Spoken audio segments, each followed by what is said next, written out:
আজি ৰাতিপুৱাৰ পৰা মনটো ইমান ভাল লাগি আছিলে যে আমি ৰুম শিফ্ট হ'ব গৈ আছোঁ, কিন্তু এয়া গাড়ীত উঠিয়ে ঘটনা ঘটিলেই নহয়। এখন গাড়ী যেন তেনকৈ পালোঁ বহুত টাইম ৰোৱাৰ পাছত, মানে তাত গাড়ী পাবলৈ টান। তাৰপাছত এয়া এখন বাছে আহি আমাৰ গাড়ীখন একদম খুন্দা মাৰি দিলে। মই ছাইডত বহিছিলোঁ আৰু মই দুখ পোৱা বুলি গোটেই মানুহ বগা হৈ গ'ল। তাৰপাছতে মই একদম ভয়ত কঁপি আছিলোঁ।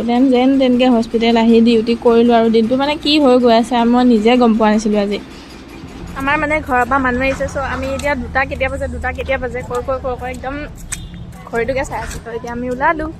তাৰপাছতে এয়া ধুনীয়াকৈ ৰুমলৈ আহিলোঁ আৰু মা খুৰী মিলি দুইজনীয়ে ভাত বনালে। আজি 4 দিনৰ মূৰত কিমান ধুনীয়াকৈ যে দুপৰীয়া ভাত সাজ খাবলৈ পালোঁ। তাৰপাছত আহিলোঁ মই আকৌ আমাৰ হস্পিটেলখন দেখাবলৈ।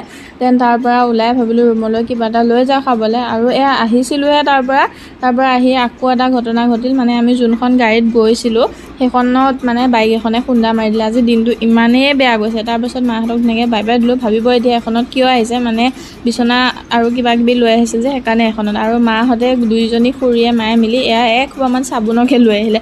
চ' ৰাতিলৈ এয়া পালমাৰি বিৰিয়ানীয়ে ক'ম নে পোলাও ক'ম কিবা এটা বনালোঁ আৰু। তো ইমান